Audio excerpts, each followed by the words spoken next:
Hello, I am International Master Soham Kamotra. Welcome to the first chapter of my Caro-Kann course. So, in this chapter, we are going to look at the most odd lines in the Caro-Kann, and these are the lines which you might never actually face in your lifetime, but still it's important to be prepared for against them because you might get a one game here or there. So, after e4, c6, d4 and knight f3 are the main moves here. But we are not going to check those. We are going to look at the most odd moves. So g3, it's a very bad idea to fianchetto the bishop on g2, just looking over the pawn on e4.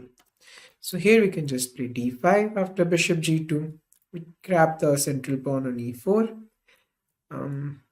White can play knight c3 and try to capture this back with this knight on c3, but after just knight f6, takes, we can gain the center with e5, and next you can develop your bishop on c5, you can bring your knight on f6, attack this bishop, and also you can notice that all these light squares are weak. So black is better here.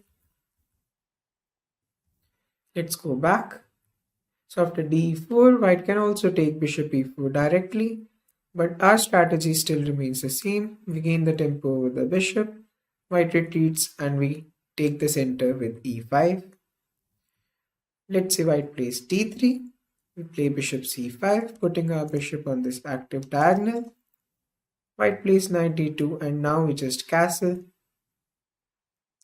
After knight f3, we bring our rook on this semi-open file on e8, and after castling, we develop our bishop on g4. So our last minor piece is going to d7. The queen can find a good square on c7. Then you can start to gain space on the queen side with a5, a4, a3 ideas, as well as you can control this g5 square with h6, also creating a loft for our king. The position is very harmonious for black, and there is nothing to be troubled about. So this was about g3, a dubious move. Now let's check b3, which is a very funny line, once played by Magnus Carlsen. So here we just play d5, gaining the center. White plays bishop to b2, sacrificing the e4 pawn.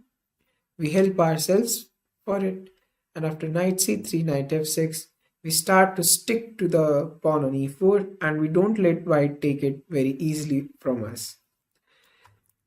So here white plays knight to e2, and now I want to neutralize this bishop on b2, and we play g6, fianchettoing our own bishop. So knight to g3, bishop g7.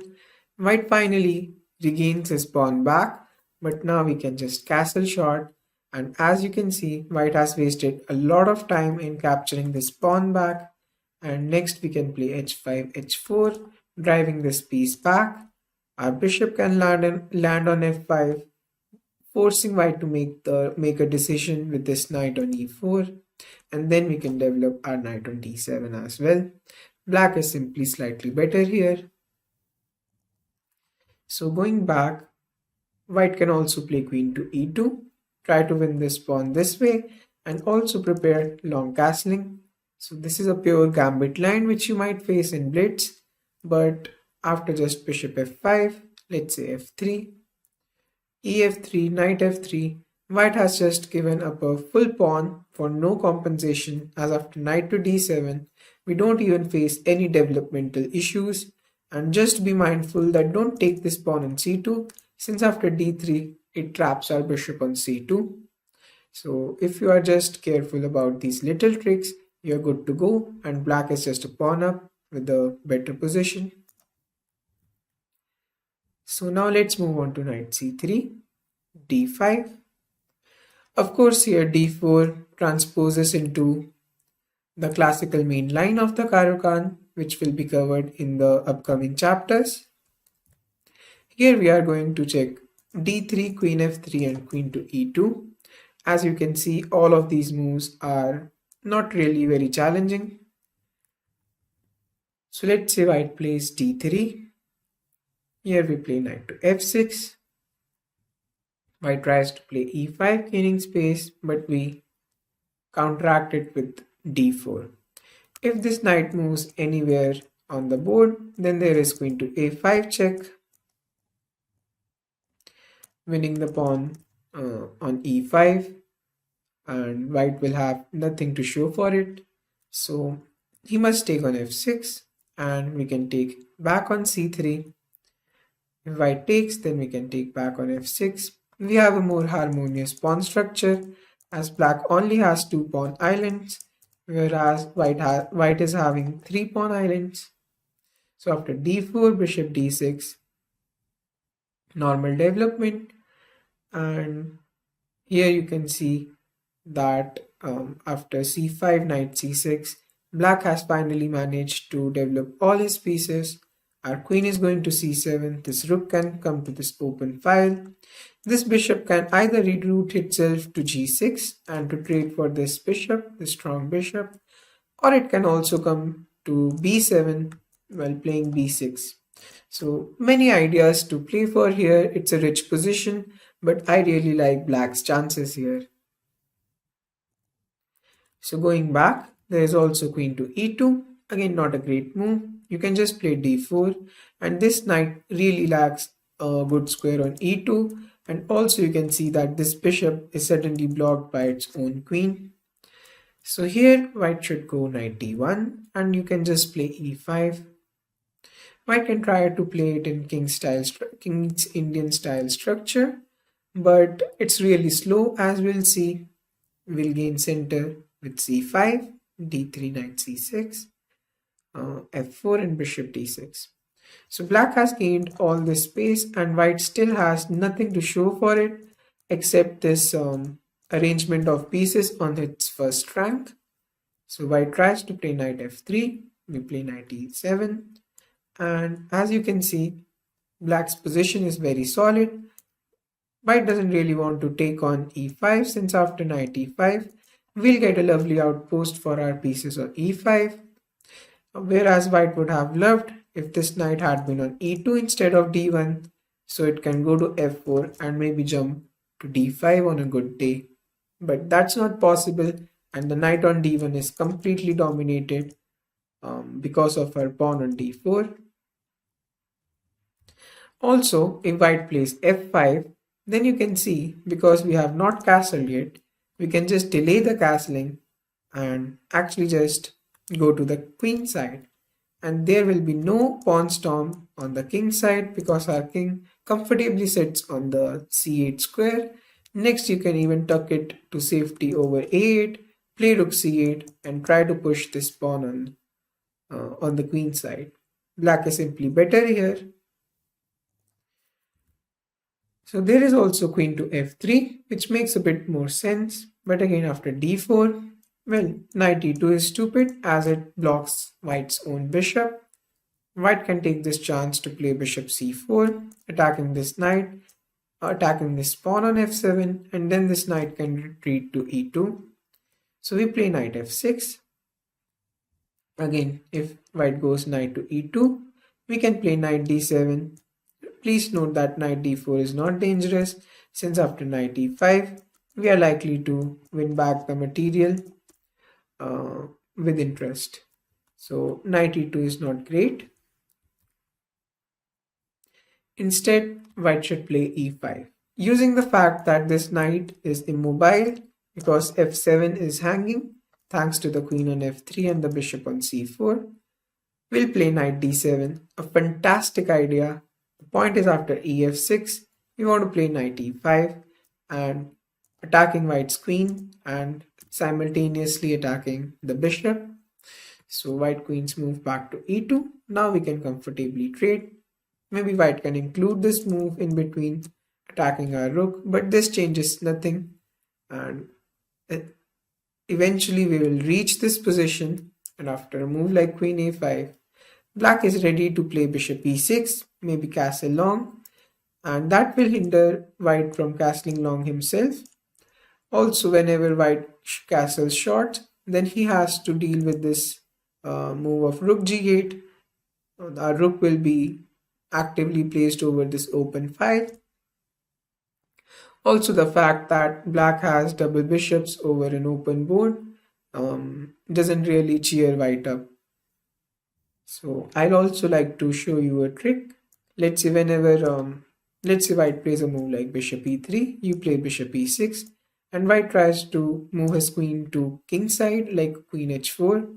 It's a blunder because suddenly after bishop into c3, b into c3, queen into c3, we win this rook in the corner and black has a winning position here.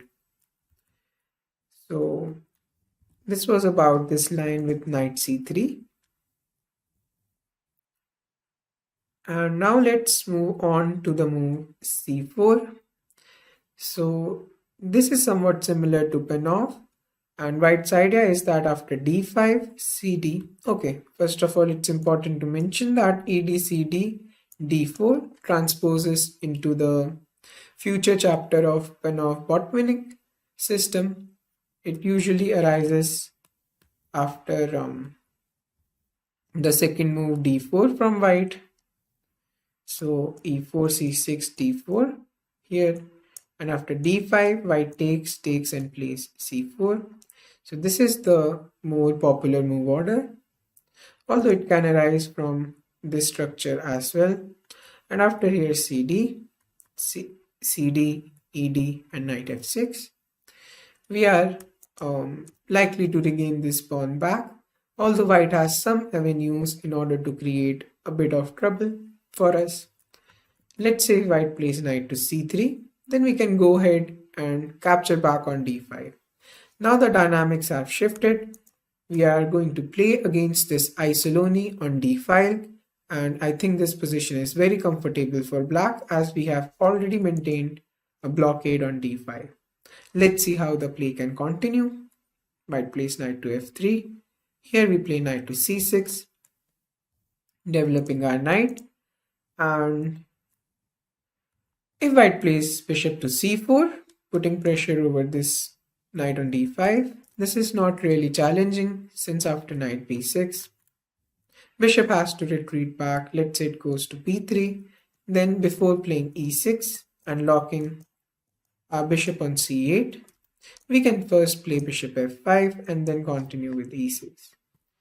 So after both sides develop, it's very easy that white will play d5 and liquidate all the pieces in the center, and the game will be steered towards a draw. We don't mind that result with black pieces. And here let's say white plays bishop to b5. Now a very important move. We can play the e6 system here. There's nothing wrong with it. But g6 is actually really smart. Since you know the pawn is going to come to d4 square, we put our bishop on g7, which will in turn put pressure over the d4 point. So let's say white castles here. We play bishop g7, white pushes d4, and now you can castle back as well. You can see the d4 pawn is a huge weakness, a huge sore in white's eye, and he has to give up his bishop pair here. And we have a pair of weaknesses each in our position, and the position is roundabout even, although I definitely prefer black here since we have the bishop pair advantage.